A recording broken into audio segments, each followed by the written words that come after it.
Good afternoon, everybody. It's good to be here, back on a Friday afternoon after all these holidays and long weekends and what we've had.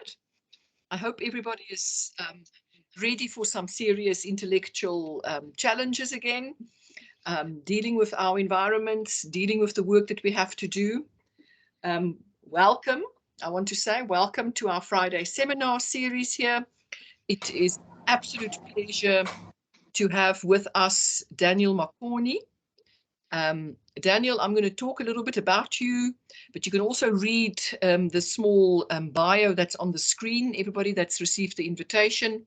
But it's quite important that we value people like Daniel in the civil service. And Daniel, if I haven't told you this, it's a complete privilege to work with you. Daniel is one of those people that always have an answer to a problem, that finds solutions, that help us understand this beast that is ICT and ICT structures and data problems in government. So it's a very rare find to have somebody of Daniel's caliber on our side. It's been a pleasure. I notice, and I want to refer to that notice, I notice that you stand in front in your bio, Daniel, in front of a Renaissance building. And I often think of Daniel as a truly Renaissance man. You know a lot about many things, and you have a keen intellectual interest. And once you get Daniel to start saying to you what's possible and what are the types of questions that you need to talk about and ask in an environment, you will understand. Daniel has got extensive experience. We've encountered, all of us, most of us have encountered him here in National Treasury, working on the big systems in the public finance statistics space. But we are fortunate that he's moved across as well and is working with us now in the GTAC environment, assisting other people, helping other departments to understand some of the expenditure that they have on ICT matters. Indeed, he's busy with a big spending review on SITA as we speak. But today, we are going to be talking about some of the work that he's done recently in the Eastern Cape. Daniel is able to do this work because he has got formal computer science training. He understands project management very well. He's not somebody, and I love saying this, it's going to be a refrain that you're going to hear now for the rest. He's somebody who understands that you are responsible for the outcome. He's not just an output producer. He actually knows how to structure those outputs so that you achieve an outcome. And it's been very easy to work with people like Daniel, and with Daniel specifically. He's very familiar with a wide range of real systems and operations. And it's important to recognize this, that he understands issues around the financial services and banking, agriculture, mining, telecommunications, retail, and logistics and the public service delivery. So it comes into the public service terrain, but he has this wide range of background and experience in other areas. We are fortunate to have him on board. I've said that. I'm very pleased to listen to Daniel. He brings new insights always. And just as a closing remark, to mention to people all of the very fabulous spending review infographics. Guess who designed them? Daniel. So as a Renaissance person, you also have a graphic design ability. But here we go, Daniel. I think that's enough honey around the mouth. And I look forward to you telling us some of the complexities and some of the insights that you saw in the Eastern Cape, and that we are now also looking on a wider environment, the whole of the country. I look forward to you sharing this. As always, please hold your questions. At the end, there's a question and answer session. We tend to go over 3 o'clock, although I've booked people. Of course, I understand if you leave at 3, the booking is for 2 till 3. You're happy to then drop off. At 3:30, we have one of our Fundanati sessions. The month of May, we are teaching each other how to do presentations, what's the best approach to presentations, a whole month of how do we come across on the internet. Daniel, it's over to you. Please tell us what you saw and how we can fix our ICT systems. Thanks. Bye. Thank you so much, Ronette. Yeah, I'm blushing. I don't know if you guys can see it, but I am. So it's hidden under the beard. But yeah, that's lots of honey. Anyway, afternoon, everyone, and thank you for joining. So I'm going to run through the work that we did in the Eastern Cape. And I think, first off, I want to say that the Eastern Cape was a difficult project in that I think the team that we had, most of them didn't have a formal sort of just introduction around how spending reviews are done. So there was a bit of an uphill task around that. But overall, I think the guys put together something that was quite substantial. And perhaps if we had more time, we would have been able to analyze and figure out a lot more and to give more insights into what is happening in the Eastern Cape and some of the areas that we'll run through. So I'm going to share my presentation. If I share that says, can you all see my presentation? No. Getting there. It's showing a black screen on my side, but it will get there. It's a little arrow going round and round in the, there we go. It's okay. There. Okay, so the work was done the end of last year into this year. And really what we tried to do was to look at what's happening in terms of ICT at a provincial level. So the first thing that I'll say is perhaps looking at the entire space around ICT was a bit ambitious. There are many nuances within ICT that we could have focused on any given time. But at the same time, I think at a high level, we did get sufficient information and some sufficiently big issues that would be able to provide input and feedback to say how would the Eastern Cape be able to tackle or address some of the matters.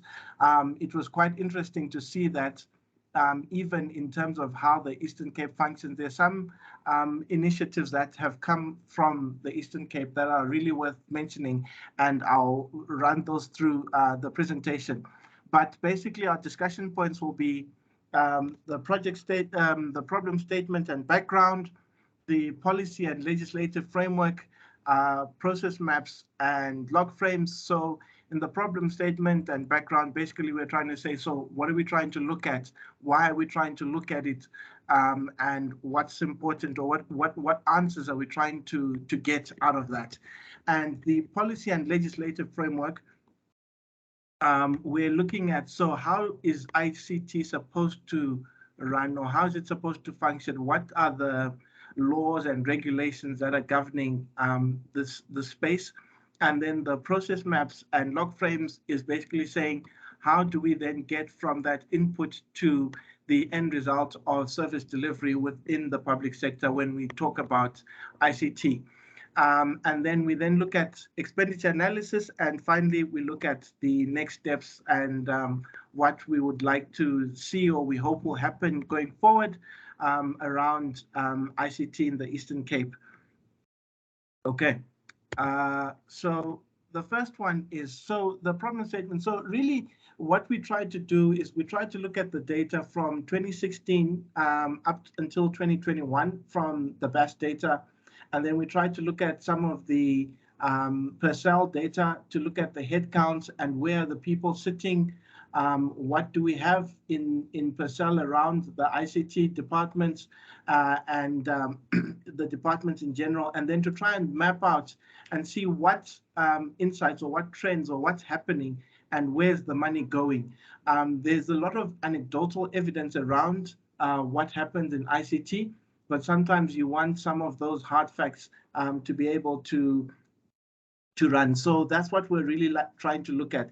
The major cost drivers, who are the service providers, what are the systems that are running, and how will we then be able to perhaps make better use of the funds that we have.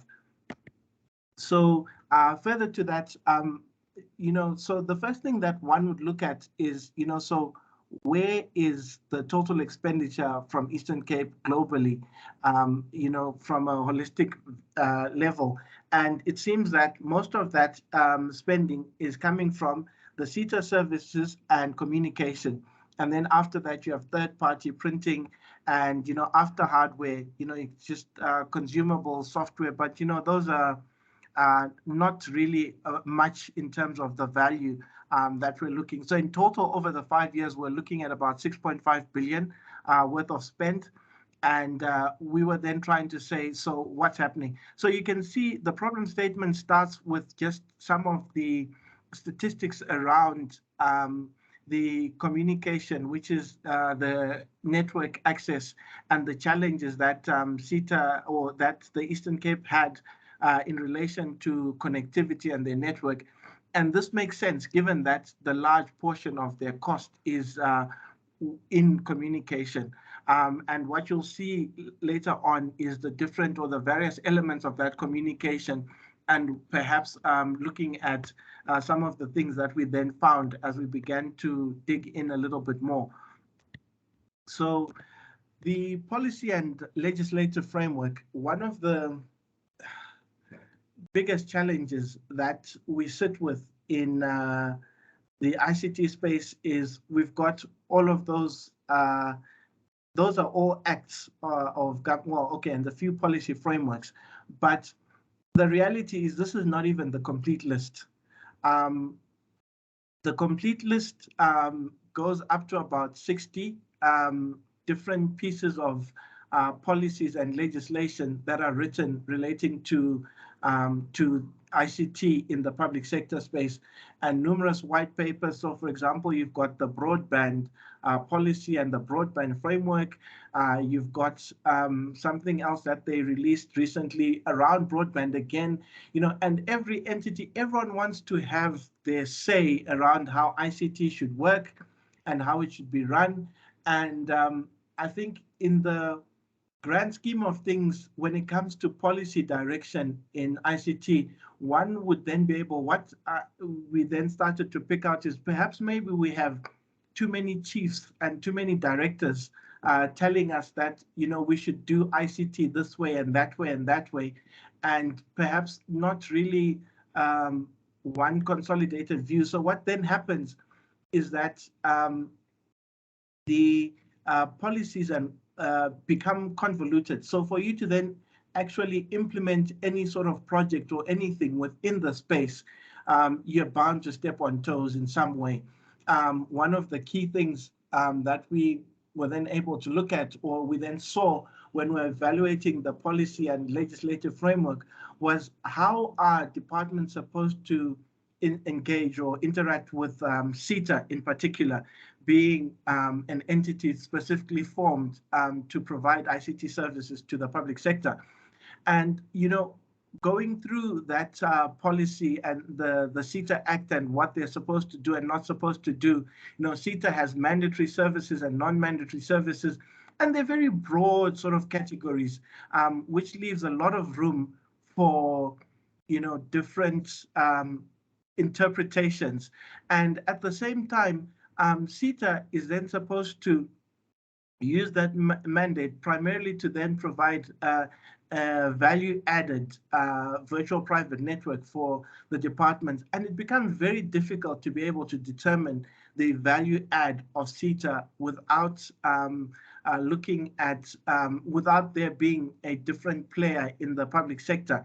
So in a sense, they do have a monopoly around service provision, particularly around connectivity or core connectivity to government offices and buildings and the like.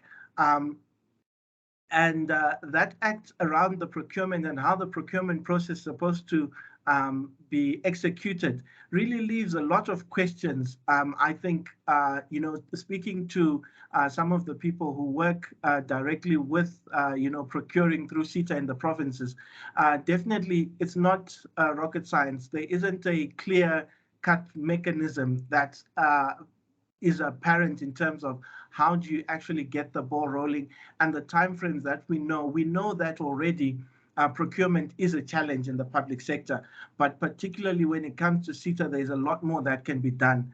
And then further on, when one starts to investigate and pull out different reports around that, you then start to see that SITA in itself has not always been transparent in terms of their pricing and how they cost projects and charge projects. So not from this particular spending review, but I think it's worth just mentioning because as Renette mentioned, we're currently working on SITA.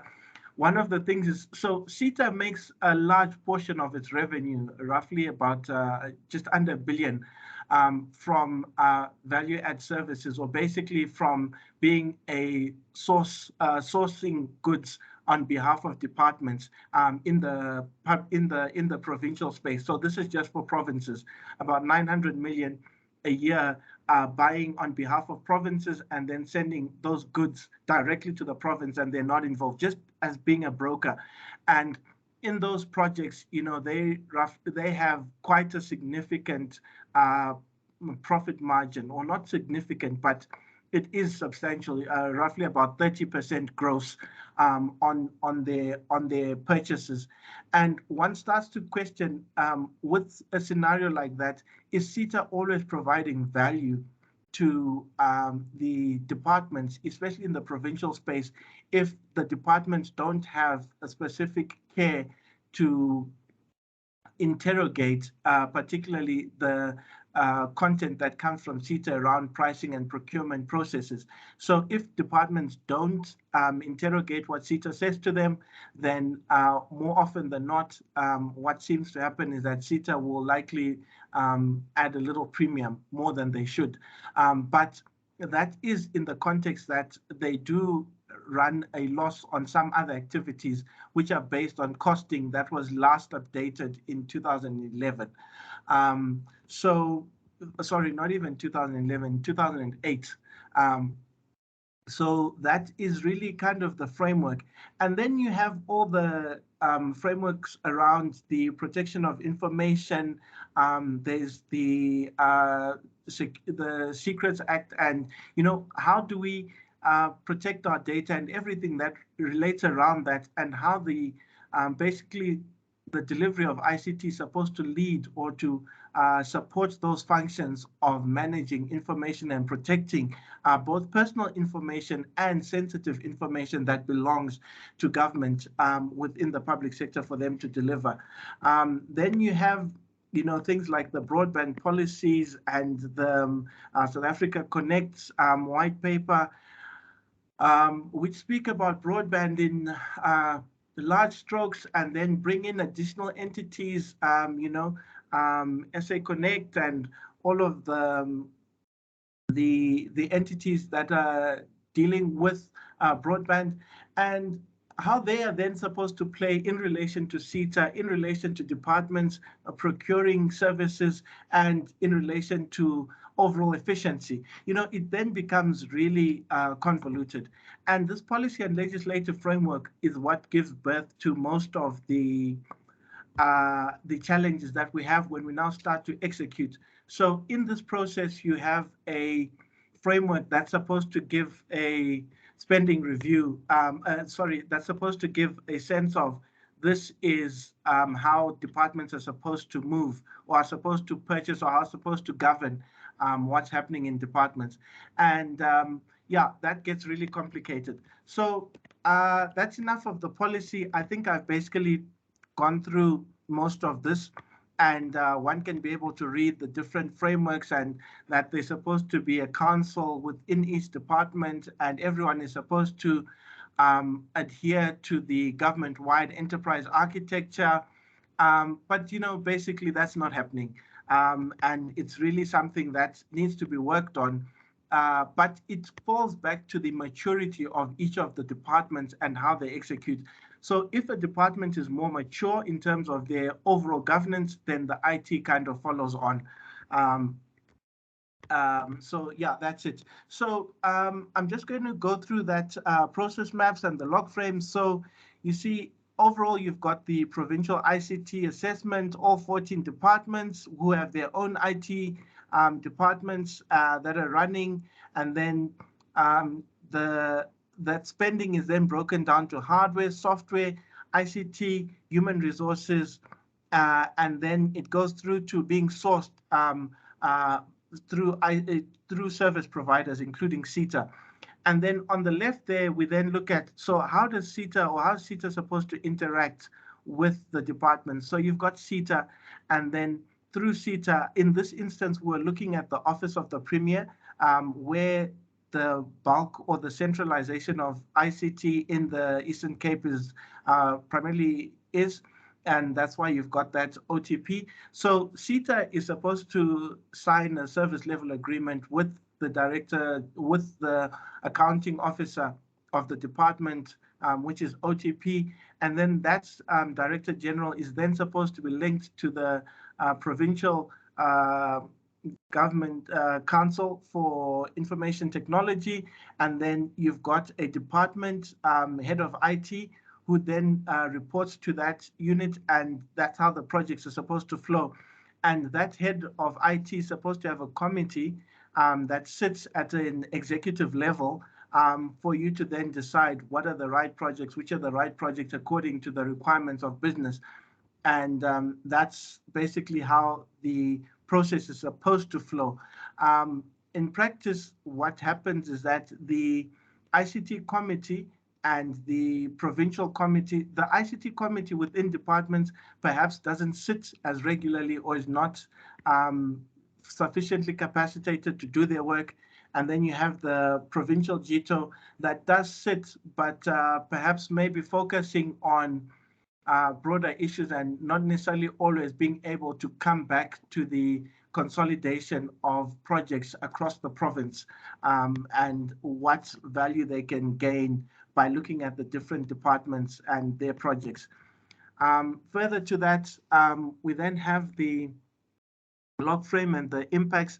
I'm not going to dig into this. The main point is that you have inputs that come through in terms of what your policies are, and then you've got your activities that you do, and finally you've got your program and how that's supposed to be supported. So that is really the long and short of it. So I'm now going to start prepping for the actual analysis and the data work. So within the Eastern Cape, 14 departments, and that ICT spending is spread across.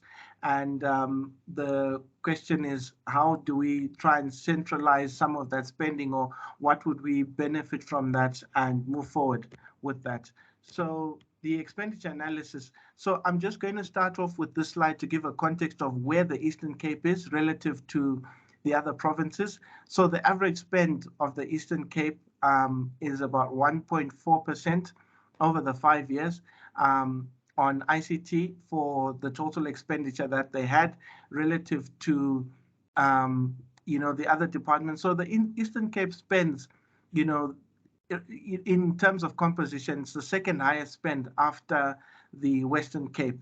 So when one sees that, one starts to say, well, that sounds like a good thing.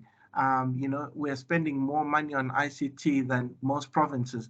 And, what does that mean? And then when we start to try and break that down, we then see a picture where we say, well, actually, most of the expenditure, if we just take the first three departments, education, health, and the OTP, over the 5 years, you see that that is where the bulk of the spending is really sitting.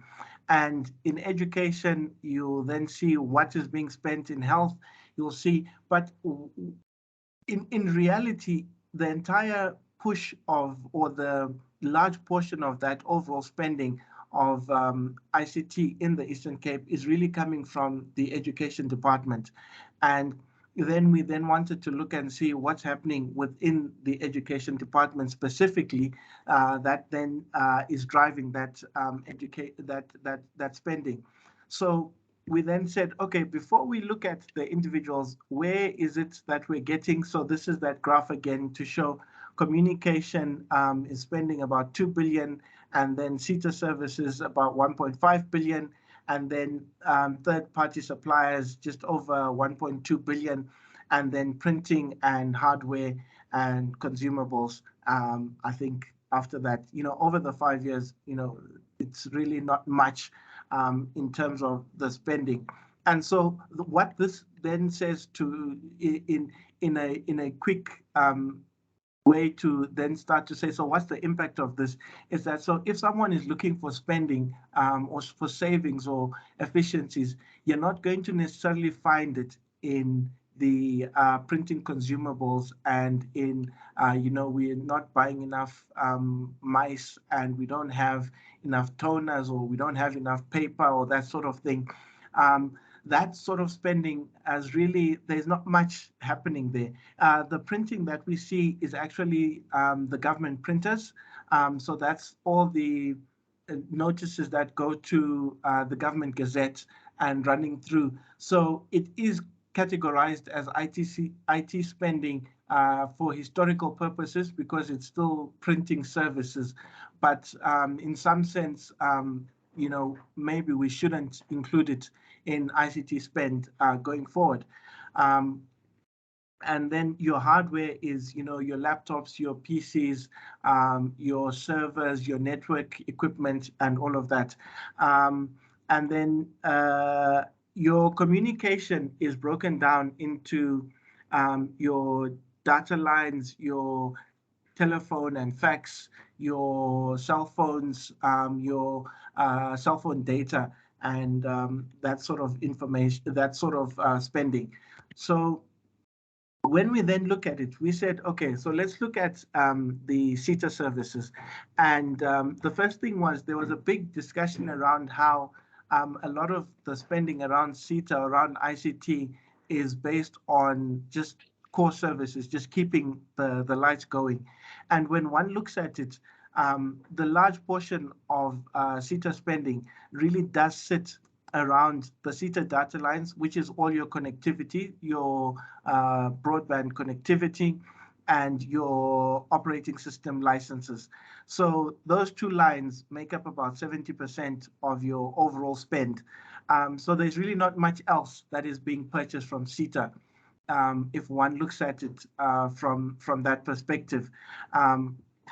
The input that one would expect from SITA system advisors has been going down over time. There is the SITA specialized computer services. So the SITA specialized computer services are when SITA provides support for a specific department that has a core operating system, or a core system for their operations. So say, for example, in the health department, you have health that has their billing solution. And then most of the money in the Eastern Cape, unfortunately, is going to education again for the specialized computer services for their, I think it's NIMS, for the education infrastructure. Hello? Sorry, does someone want to say something? Okay, not. All right, let me continue. So you can then see that this is it. And then on the other hand, you then see this massive increase of the software licenses for Office. So this is Microsoft running through, or more being purchased through SITA. So this is really just a function of more of the licenses being purchased through SITA than necessarily there being a situation that there's more licenses being purchased. But what we did find when we then tried to match up the purchases was that in some instances we had more users on the system than the headcount within a department. So if one were to then extrapolate that further and then say, so of the licenses that we bought for operating systems and for Microsoft Office, we might have a situation where we've overspent on licenses that are not necessarily being used or being utilized fully. And one would then want to then run an audit specifically to be able to streamline or to trim down on the licensing that is purchased across departments when it comes to software licensing. And if one were to then look at that across all the departments have the right to purchase their own licensing, and some of that licensing they purchase through SITA, and in some instances, if they choose, they could then go through the Office of the Premier. One would say that centralizing the purchases of licensing would then give a value add, in the sense that you can then be able to negotiate some of these contracts and then have standard pricing. So when you buy or purchase these licensing in the market through third parties, there's always an additional cost that comes through that. And a central approach, particularly for things like software licensing, would really start to give some savings or better utilization of funds within the Eastern Cape. So the other noteworthy part is when one looks at the BAS mainframe. So you can see the cost of BAS mainframe going down from about 10 million, and then in the 2020-21 financial year, it went down to 7 million. So that we can largely speak to perhaps the impact of COVID towards the end, and saying that because of COVID, all the business did slow down and there was less utilization of that. So we would want to see how that trend picks up now that everything is back to normal and things are running. But at the same time, there is kind of a push within the departments to develop more systems in-house, and that means in a sense there is less reliance on the mainframes. And this is maybe something that SITA might want to look at and see that across the board the utilization of mainframes is going down, and the general architecture of how systems work is changing. So it's something that everyone needs to kind of be aware of and see how best can we utilize that, but not sink all the money into the mainframes and into the data lines. The challenge with the SITA data lines and the cost is there's a lot of money going into those SITA data lines, but the outcome or the outputs of those data lines, a lot of instability and unavailability on those network lines, and that needs to be managed more for SITA to be more accountable, so that the departments can be able to get value from what they're spending. The next part of the analysis then looks at the computer services, the external computer services, and the expenditure for cellular phones in particular. The reason why I pulled this separately was this is the main driver of the spend when one looks at the communication cost within the Eastern Cape.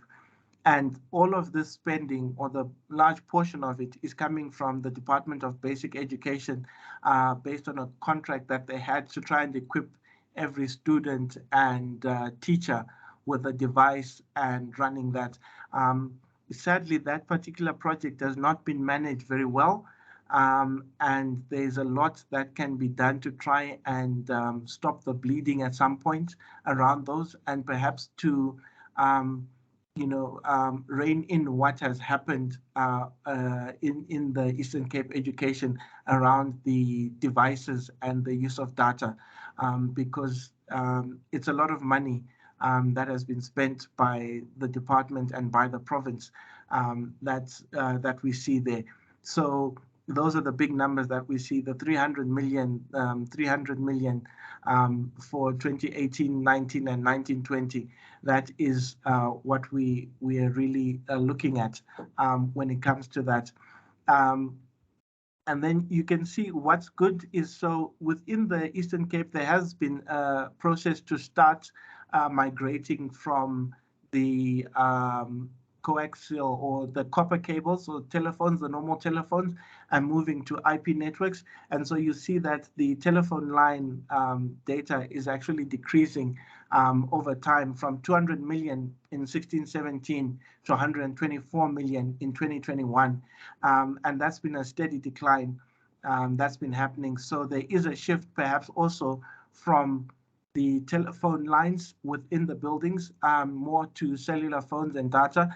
And perhaps what would be useful would then to, if one looks at the situation, for example, in education, to say if an official has a cell phone line that they've been given by government and paid for by government, do they still require a landline?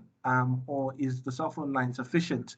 And these are some of the consolidations that you can do. But moving to a voice over IP solution would drastically reduce the cost of telephone and fax services.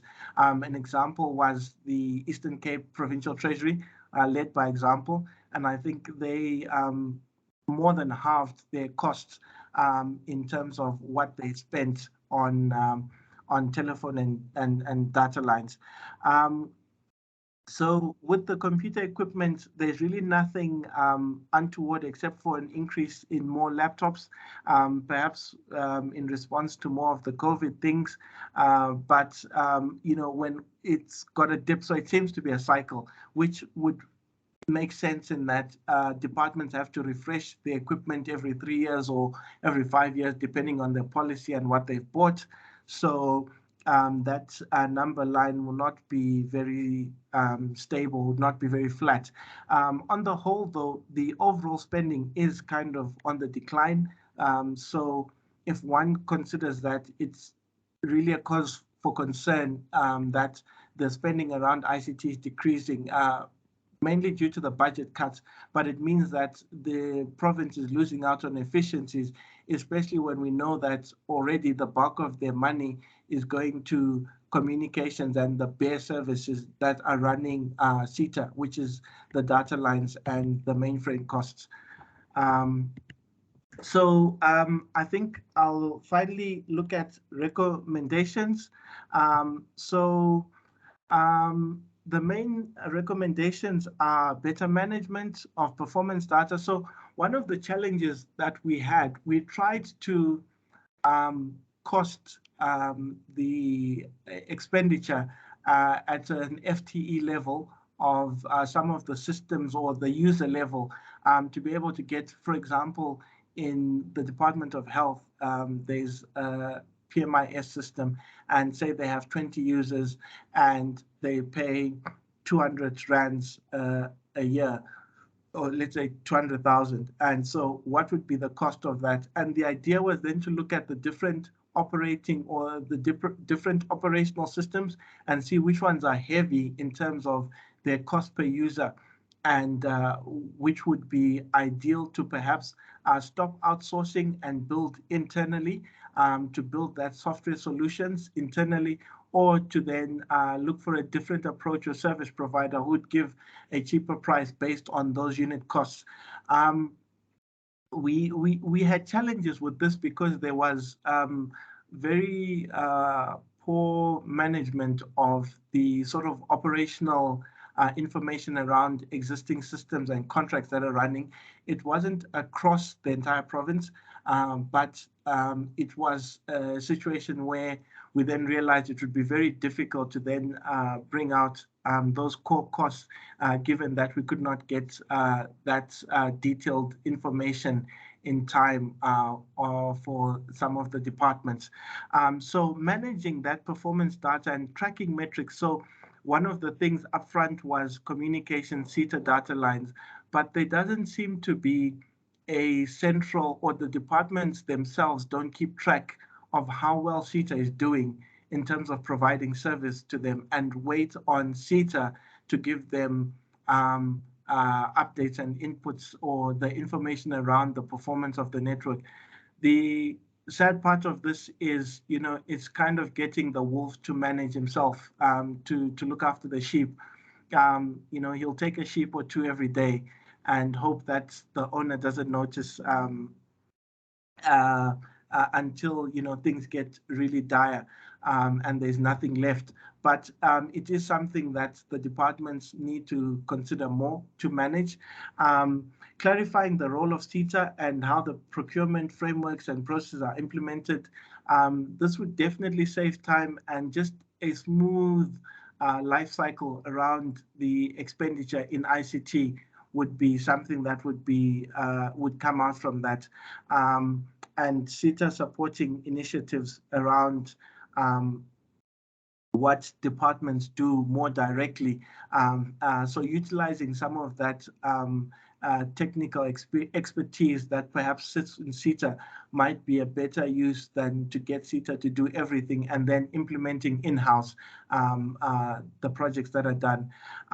The policies and practices around ICT governance, again, this is coming from all those policies that are running and perhaps just kind of streamlining or at least trying to make sure that what we do implement, we implement not as a checkbox activity, but more to gain value or to see the value that comes out of all the sitting and the ICT steering committees that sit within departments.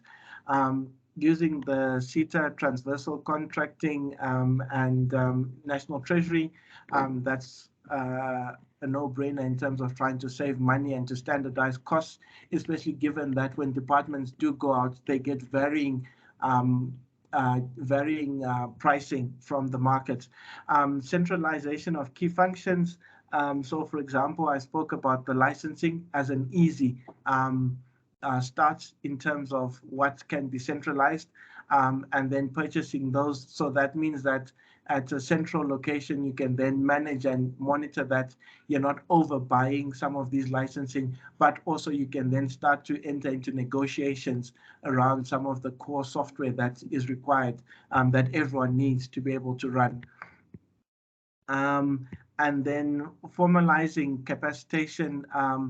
So this is quite a good story, I think, that came out of the Eastern Cape, where one department developed an e-leave solution, and now that same solution is running in 5 departments. So basically, you've saved on development costs, you've saved on your ongoing costs, and it's a system that, you know, is specific or tailor-made to what the province needs, and it runs much smoother than what you'd be paying for the systems. So this was quite a useful solution. And then once you then start looking at that formalization and capacitating units, then you obviously need to manage that within a central point. And this is kind of where the Office of the Premier would then sit, and trying to manage that would be an ideal plan that would be required. So the final thing is just ICT planning and government that could have been avoided. So, for example, education spent a lot of money buying tablets and devices for online learning, but at the same time, you have an entire broadband project that's bringing data, or that's bringing connectivity into these same locations. So you're buying data and airtime for the devices, and at the same time, you're providing broadband connectivity to the same place. So you're kind of spending money twice for the same thing, and maybe a little bit more integration and planning around some of these things would have saved a lot of money in that regard. So the next step is an implementation plan for the recommendations, a cost-benefit analysis for the centralization. So why we couldn't complete the centralization or non-centralization was, the first part was we utilized the SITA has provided a framework of a typical department that would run, and we then costed that, or were able to cost that and say, this is what it would take, these are the resources. But within PERSA and within the department, the allocation of resources and the costing was not always 100%. So it became something that we needed to first clarify and make sure, rather than taking the data directly from PERSA, would have required us to speak to each of the departments and confirm their structures and whether that is running, and how that is set up in PERSA, because they seem to be quite a few improbable cases that we picked up when we looked at the data, and then to then cost the projects, whether to insource or to outsource. This requires you to have sufficient information or data around your current systems and what you're paying externally, and then to offset that against what you'd pay if you brought the resources in-house. Now, because we couldn't get the data on the systems internally, we weren't able to then say whether there would be a benefit or it wouldn't be worthwhile to insource some of the systems.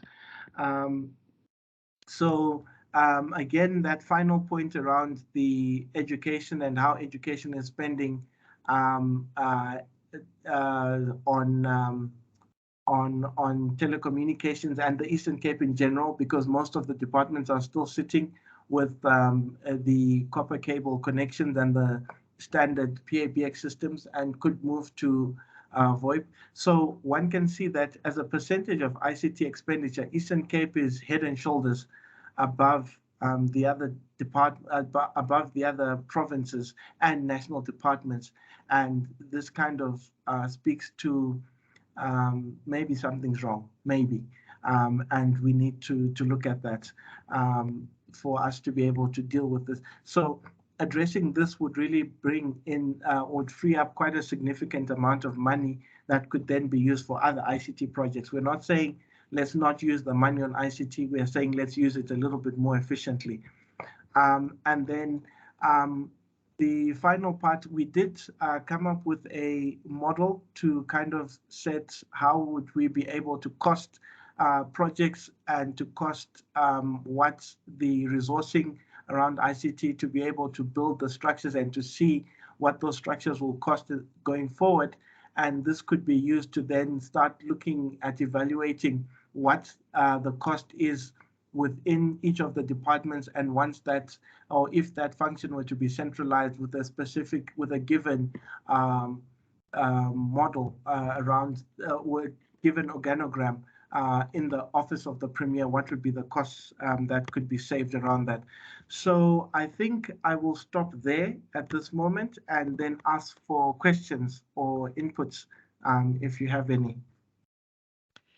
Thank you, Daniel, for a very depressing picture. But it's good to, I mean, the first way to solve a problem is to acknowledge that you have a problem. And I think, please, I'm going to open the floor for questions. I notice there's a number of people here. Also, the colleagues from the Eastern Cape seem to be here. I recognize a few names that's worked with Daniel on the project. Please feel free to comment and add. I'm listening to you and I'm thinking, am I the sheep? Am I one of the sheeps that the wolf is eating up here? You know, I feel like it. It feels to me. Are you checking on what SITA is providing for you? And does someone look at what you do? If you don't do that, you're in trouble. Just you see, there's been a precursor step which I think we weren't like clear in our heads, which is that the organization that's supposed to assist government with IT needs to be checked by IT experts. Drives me mad. I don't have that expertise.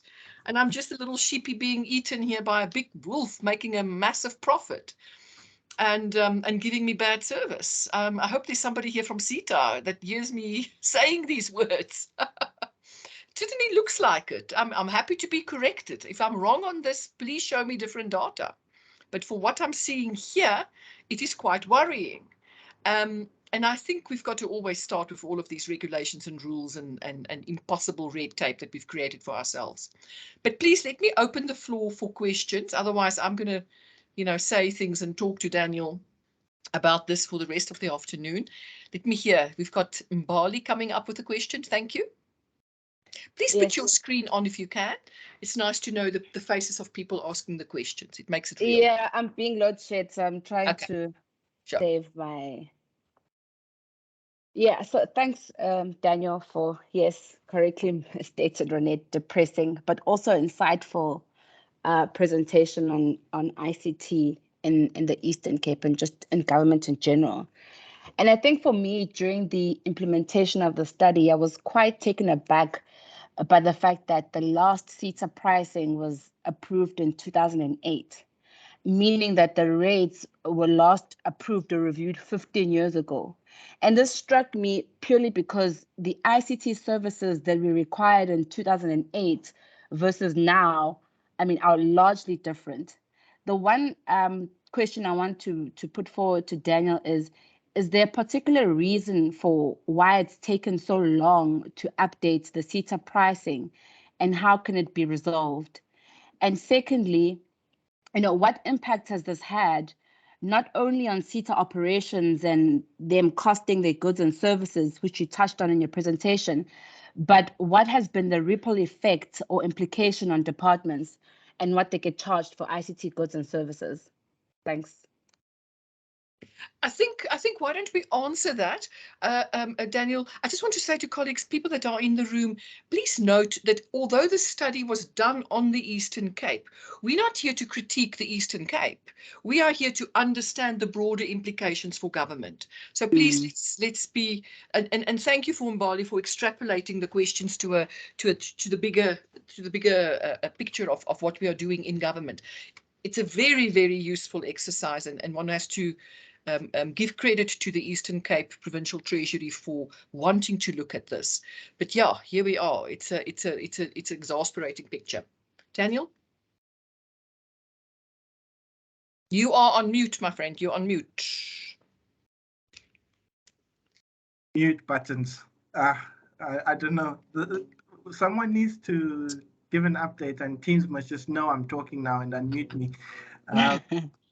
But I think, Mbali, you've asked a pretty valid question. The main thing around SITA is that the reason why they haven't been able to update is because the mechanisms that are supposed to ensure that these prices get updated every 3 years just haven't happened. So this is between DPSA and SITA and National Treasury, whereby these rates are supposed to go through and then be presented for approval. And DPSA largely is the main role player in that regard, who haven't just chased up enough on those rates and services, or that catalog of services being updated. But it would be very unfair to put that solely at the feet of DPSA, because SITA as an entity itself should be at the forefront of making sure that those rates and services come through.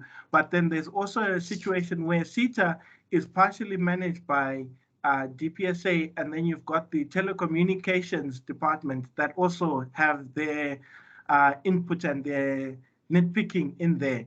And I think over the years, maybe there might have been some movements of SITA between the different departments, and that's what has left that gap. But what has that done for government and spending and service delivery? So what it's done is that it's created a vacuum in terms of how SITA prices and the transparency around their pricing. So they know that they're running a loss for their BAS and mainframe processing, because the costs are from 15 years ago. And so they can't do anything about that directly if someone says they want something. But what they will do is they then take a big chunk on any other service that you require to make up for that loss. But if you're a small department, that means that you are subsidizing a larger department, because your utilization of BAS is maybe, say, 0.5%, but you're being charged these exorbitant fees for everything else for SITA to cover up for that gap.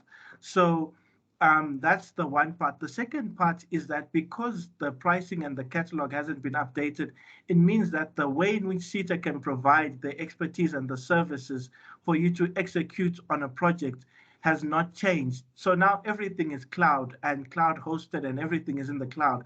But SITA can't charge directly for those costs and that pricing in the cloud. So they're using an old framework to charge you, which means that even though the services might be cheaper overall, because of the framework that exists, you're still going to pay for more, or more than you should in general, for the same SITA services, and because they're just basically not billing you correctly for those services. So that has been the impact. And what can we do? I think this should be a critical area for SITA to update their service catalog.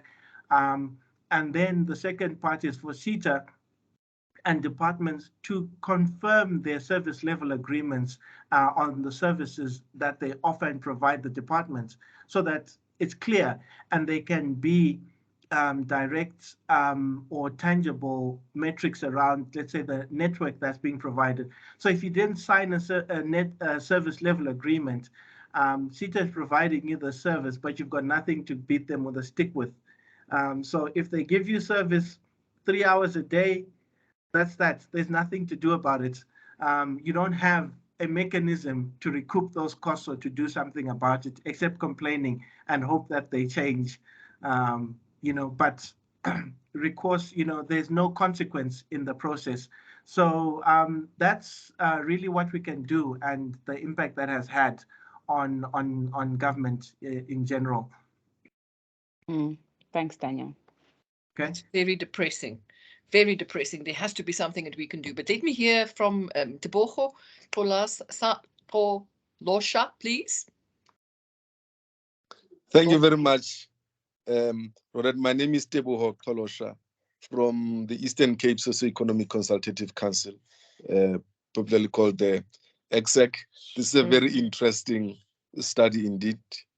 Thanks, Daniel, for a compelling presentation. I have two quick questions. Sorry, I can't show my face. I'm joining from a mobile device. My first question, I'm interested on the value chain analysis of this expenditure, because I'm viewing this study from an economic perspective. So my question is, did you ever look at where these products are sourced from?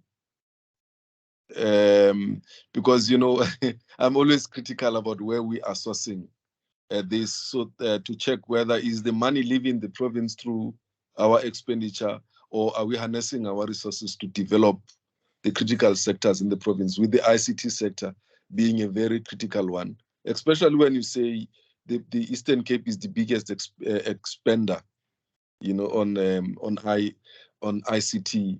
And also related to that, it's what type of ICT infrastructure and services are we spending on? Sorry if you covered that, maybe I might have missed it. Is it more like on hardware, or is it more on software? Because I'm interested to check the extent to which we can leverage from this expenditure to spare off innovation for the ICT industry, but also, as you know, we have to develop the digital economy. So I'm just interested to see the breakdown of this between hardware and software. Yeah, thank you very much. Daniel, you want to unmute and come in, please? Yeah. And then Nation, you next. Yeah. Okay, so the quick answer to did we look at the sourcing? No, we didn't look at that. That is not a simple process to be able to do that. So ultimately, the only way that I can say would be sure is if the procurement systems were integrated directly to the BAS expenditure, which is not the case. And even then, even when you look at from a SaaS perspective, for example, you can have a company that has a head office in Gauteng, and they're getting their goods, and then they can put their office details in the Eastern Cape for the sake of whatever, but the funds would move from there, or the products would still be sourced from Gauteng, or it's not a straightforward question. But no, we didn't do that, and it's not as simple to do it. Let me just put it that way. Okay. Can I come in there and say that there was, however, a study before this body of work that was done on the supply chain structure and system within the Eastern Cape. Mhleli and Mpofu from our side did that. And in there, they were able to at least get to the names of the major companies that are supplying. So there's, and I'm under correction here, but is it in education, ICT, or ICT in general, there's quite a large number of companies. It's something like 80 companies. No, that was for education. Forget about that one. It's a different point. The point is those names are known. We do know who at another study, where are the main suppliers in the system in the Eastern Cape. But you cannot say that that company supplied so much on telecommunications and so much on printers, and that becomes very difficult because the data is not that neatly organized. Okay. There's some ways of doing it, but it's complicated and it's a lot of money to do it. It's expensive to do it. But let me give Nation and then James a chance to talk. We're heading for 3 o'clock, but if people are happy to stay on, I'm happy to talk a bit more. Nation Madikisa, thank you. Yeah, thank you. Thank you very much. I'm Nation Madikisa from Office of the Premier in the Eastern Cape. Mine is really just a comment. Thank you for the presentation. But what I want to comment is that I think this analysis shows us the difficulty of silo planning, because in most cases when budgeting is being done, it's allocated to departments, and then departments sit in their own corners to decide how to utilize that budget. So, for example, when Department of Education was deciding to use this much for telecommunications, this much for that, the department basically sat and decided, let's do ABCD, right? So although all the other departments did not like directly benefit or contribute towards those particular decisions, but now when at the end of the day, it's the whole of the Eastern Cape that is spending in this type of pattern. So I think for me, it's very important that even as budgets are being allocated, it must not be looked in a very silo model where a department can decide whatever it wants to do with the budget that has been allocated. You know that in provinces, departments of health and education, they take almost 80% of the provincial budget. So if you give education a budget, let's say 40 or 50% of the provincial budget, even though the 13 departments, they use their budgets more carefully or better, but because the 50% or the whatever percent that is being used by education has not been used properly, then it reflects badly for the whole province. So I think there should be a way of, as a province, managing the funds that are provided in such a way that they reflect the provincial needs or the provincial utilization. So I think I saw in the presentation there were issues to do with centralization. I think perhaps that kind of direction then will help in terms of ensuring that budgets really reflect what the provincial pain points are, and that the picture is more of a provincial direction than a single department's kind of planning or actions. So I think I do agree with the thought towards the centralization, so that such ideas or such expenditure can be seen to be benefiting the whole province as such. Because even if you look at the issue of connectivity, I don't think it's right to look at connectivity just for schools, because in the areas where there are schools, there are also clinics and all other government institutions. So that if the initiative towards connectivity was looked at towards government institutions, then the same line going to Koha or the other place would cater for schools, that side would cater for clinics, that side would cater for any other government institutions. So that's basically what my comment is. Thank you very much. Yep. The centre cannot hold. I mean, speaking like a true official in the office of the Premier or presidency for that case, I think this is an eternal battle between decentralized budgeting and decisions that are coalface focused versus what is the appropriate overarching view.